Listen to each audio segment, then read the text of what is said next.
السلام علیکم ورحمۃ اللہ وبرکاتہ۔ بسم اللہ الرحمن الرحیم۔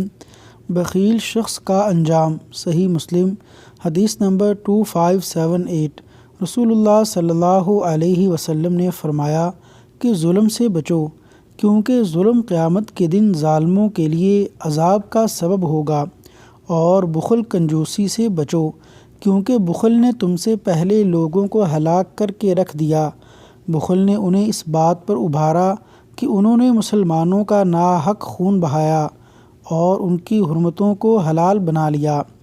فرمایا بخیل اور صدقہ دینے والے کی مثال دو انسانوں کی ہے جنہوں نے زرہ پہن رکھی ہے، ان کے ہاتھوں کو ان کی چھاتیوں اور ان کے سینوں کی جانب جکڑ دیا گیا ہے۔